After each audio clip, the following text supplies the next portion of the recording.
রমজান মাসের প্রথম রাত যখন আসে, শয়তান এবং খবিস জিন জাতিকে আল্লাহ তাআলা শৃঙ্খলাবদ্ধ করে রাখেন, শিকল দিয়ে বেঁধে রাখেন, তাদেরকে বন্দী করে রাখেন।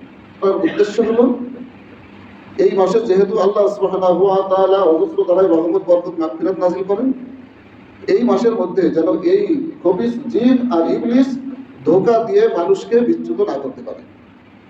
এখন আমরা অনেকে মনে করতে পারি যে ইবলিস বন্দী রয়েছে, শিকল দিয়ে বাঁধা রয়েছে, তারপরেও তো এই মাসে অন্যায় অপরাধ সংঘটিত হয়, মারামারি, গন্ডগোল, ফিতনা ফাসাদ সংঘটিত হয়।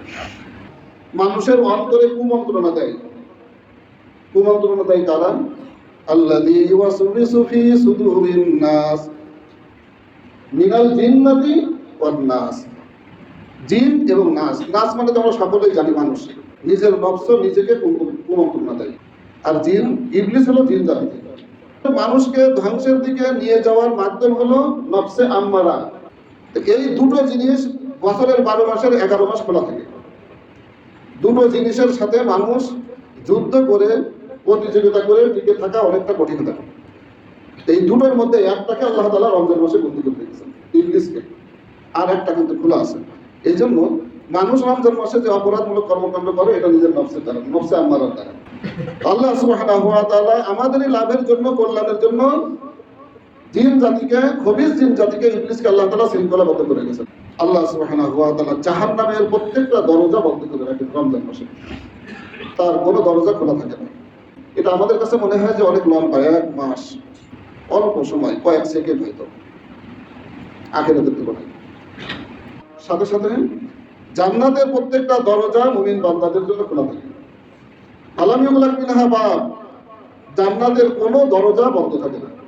নবী বলেন যে একজন ঘোষণাকারী ঘোষণা করতে থাকে, ওয়ায়ুনাদি মুনাদি ইয়া বাগিয়াল খাইর, হে সত্যান্বেষী, যারা সত্য অন্বেষণে আসো, ইবাদত বন্দেগীতে আসো, আকবিল, আগে বাড়তে থাকো, অগ্রসর হও, বেশি বেশি করো। ওয়া বাগিয়াশ শাররি আকসির, হে মন্দ অভিলাষী, আকসির, সংযত হয়ে যাও। যাদের মনে চাই অন্যায় অপরাধমূলক কর্মকাণ্ডের সাথে জড়িত থাকা, তাদেরকে ঘোষণাকারী ফেরেশতা ঘোষণা করতে থাকে যে তোমরা সংযত হও।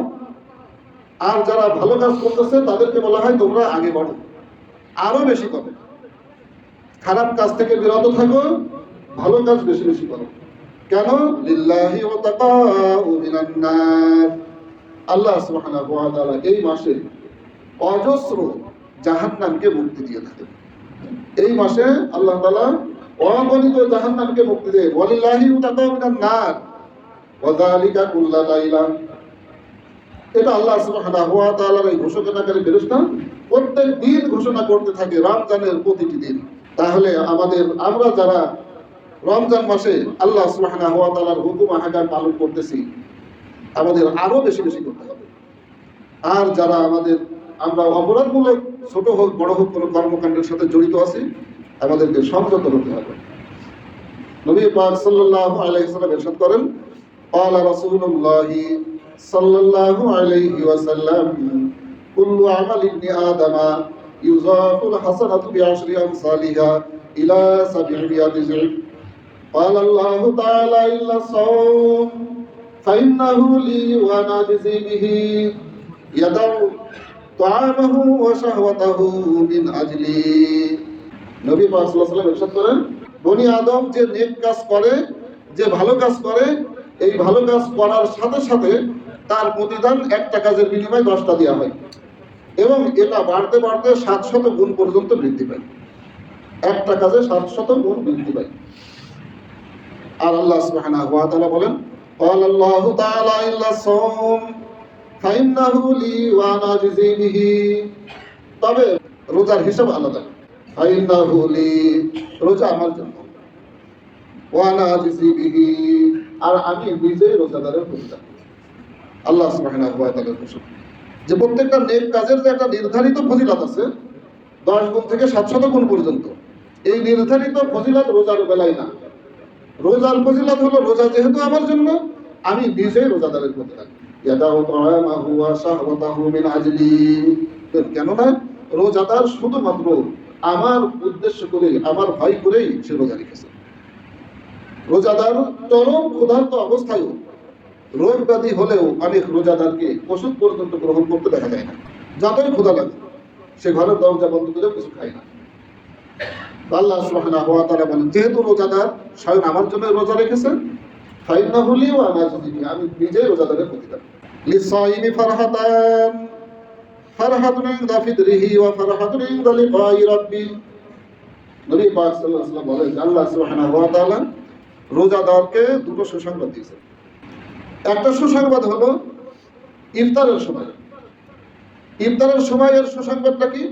ইফতারের সময়ের সবথেকে বড় সুসংবাদ হলো ইফতারের সময় আল্লাহ সুবহানাহু ওয়া তাআলা রোজাদারের গুনাহ মাফ করে দেন। রোজাদার যখন সুস্বাদু খাবার দাবার সামনে নিয়ে অপেক্ষা করতে থাকে, তখন ফেরেশতাদের মধ্যে বিষয়টি আলোচনা হয় যে এত সুস্বাদু খাবার দাবার সামনে থাকা সত্ত্বেও কেন তারা খাচ্ছে না। তো তাদেরকে বলা হয় যে তারা নির্ধারিত সময় না হওয়া পর্যন্ত খাবে না। এটা আল্লাহ সুবহানাহু ওয়া তাআলার ভয়। তো আল্লাহ সুবহানাহু ওয়া তাআলাও ফেরেশতাদেরকে সাক্ষী রেখে ঘোষণা করেন যে আমি এই রোজাদারকে ক্ষমা করে দিলাম। এটা হলো ইফতারের সময়ের সুসংবাদ। আর একটা সুসংবাদ হলো ইনদা লিকাই রাব্বি, যখন রোজাদার আল্লাহ সুবহানাহু ওয়া তাআলার সাথে সাক্ষাৎ লাভ করবে, জান্নাতে যখন রোজা